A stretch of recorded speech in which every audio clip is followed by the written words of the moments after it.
This is true. I don't know if it's for black people or for not. I mean, religion is just for whoever chooses, to follow it or to believe in it.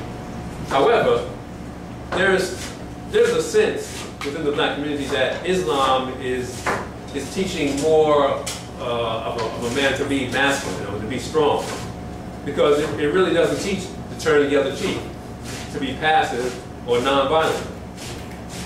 I mean, there's a time and place for everything. So nonviolence worked with Gandhi in India against the British. But in America, dealing with the kind of forces and the bigotry and the hatred that people were subjected to, it just was not practical.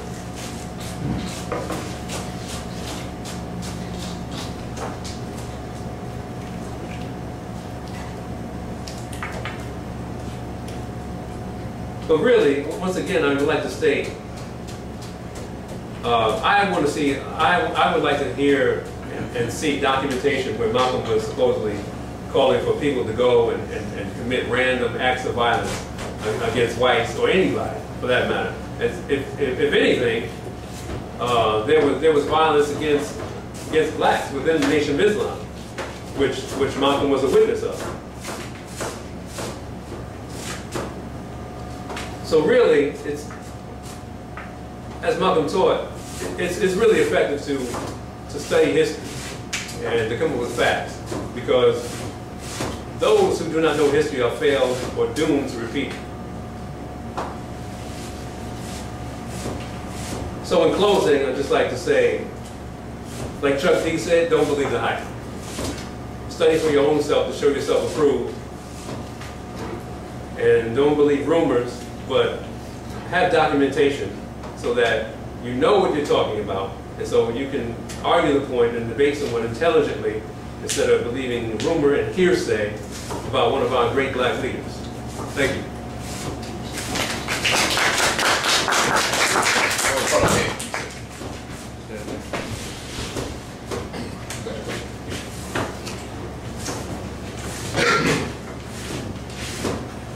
I guess I'll go first. So you say, like, before people start talking about look up documentations, do your research or something like that. So are you saying when I said Malcolm said when 4 little girls were attacked in Birmingham that people shouldn't go out there and attack 4 little white girls, and he didn't make a video or he didn't make a sound clip, which is on YouTube. I'm just going on what I saw on YouTube, which came out of his voice. Now somebody could have disguised his voice, I don't know. But he came out with a video on YouTube called You're Not Afraid to Bleed. Okay, I want y'all to look that up. It's Malcolm X, You're Not Afraid to Bleed. He talks about how we should have a violent revolution, okay? And he didn't say that when we attack 4 little girls, we should attack 4 little white girls in return. Is that the question, yes or no? Did Malcolm X say that, or do you know if Malcolm X said that? I have no documentation on that, sir. I have not heard this speech. I have not read it anywhere. But I will check your source on YouTube. Okay, yeah. The video is called You Are Not Afraid to Bleed. There's a laptop back there, actually, if you want to check right now. It's You Are Not Afraid to Bleed.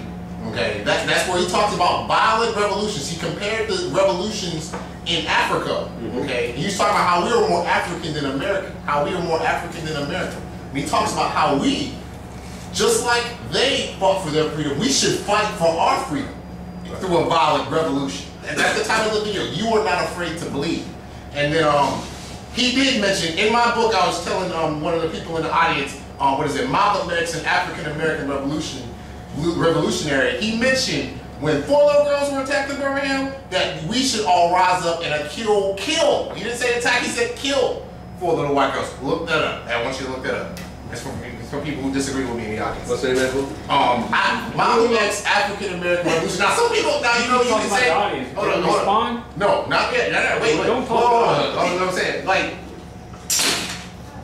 I said, I mean, there could be, like I said, in history, people can come up with all types of stories. I mean, unless there's a primary source, someone who was there in history to verify what you said, it's all speculation. The Revolutionary, all that stuff, you can come up with all these conspiracy theories because you can't disprove them because there's no primary source. Okay, I'm done with my question. Okay. That was the question. I'm sorry. I'd like to respond. Yeah. Okay. Well, you asked me a question, I asked you a question. No, you're trying to ask me a question. All right. Allow to respond and you're responding to his answering of your question. Okay. Does that make sense? Should I respond? Yeah, go ahead. Okay. And then you can ask a question after that. Well, okay, since you mentioned revolutions have always been bloody. They've always been violent. I mean, you look at the American Revolution, the French Revolution. I mean, so him saying that revolutions, are bloody or violent. I mean, that's historical fact. So why is that a point of contention? If that's what's necessary, I mean, if somebody's attacking you, I mean, that's the start of a revolution. You're not busy singing. You're too busy swinging in a revolution. Let's see. The other thing you mentioned, you're not afraid to believe. You said he called for white girls to be somehow retaliated against and for them to be murdered? Yes, that's exactly what I'm saying. Malcolm X stated that we should, as a people, should attack 4 little white girls after 4 little black girls were bombed in Birmingham in the basement. Right. I read that in Malcolm X African American Revolution. I read that in that book. Now, I mean, hey, somebody could have been lying in the book, but I'm just saying, I'm just going by what I read. I'm just saying. Okay, I've never heard or read that, so okay. I'm not going to say it's true or not true. I'm not going to verify it and I won't dismiss it. But I do have a question for you. Mm-hmm. Since you're a proponent of nonviolence, let me ask you, what is the major difference between nonviolence and pacifism, if there is a difference? Well, first of all, let me clarify my stance to everybody. I felt like nonviolence was the best strategy at that time in history. Okay, I'm not saying, like I said, we should be walking down the street marching nonviolently. It's not going to do anything because the Civil Rights Act was passed. Okay, so are you for it or against it? Thank you. Am I for what? Nonviolence. Right now? Double talk. Am I for or against it? I'm not for any type of violence now. It's not necessarily nonviolence. I'm not for nonviolent marches, but I'm not necessarily for violent marches. I'm not even for any right now. I'm not for any type of violence. So you're for it at the time, against it now? Yeah. What are you? Yeah, I'm against it. Okay, yeah. If a situation occurred, should we go march non-violently? I'm not necessarily for that right now. Well, it depends upon the situation. It depends upon the situation and upon the condition of the time and the issue. But I think right back then, during that time, nonviolence was the best strategy. Now, what's the difference between nonviolence and pacifism? Pacifism is meaning pacifism basically was just obeying the laws of the land, the unjust of the laws of the land back in the 60s, the 40s, the 50s, back until whenever the country was created. But nonviolence was nonviolent resistance. Okay, we were resisting the laws of the land, but we were doing it non-violently. And Martin Luther King makes sure he clarified that in his retaliation to Malcolm X, calling him an Uncle Tom. It's not non-violence or pacifism. It's non-violent resistance, and you can look that up on YouTube also. Not that YouTube is 100% source, but this comes from his mouth, out of his. It might not be 100% source, but the speech came out of his mouth. You can see his lips moving. Okay, you know what I'm saying? All right, here. So it's a primary. So that's the whole question. Okay.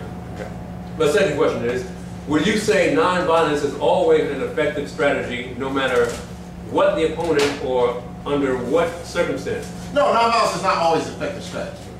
If you're in a situation, you as a people are outnumbered economically, outnumbered militarily, outnumbered, by far, economically, military, that's all I think there right now, right off the top of my head.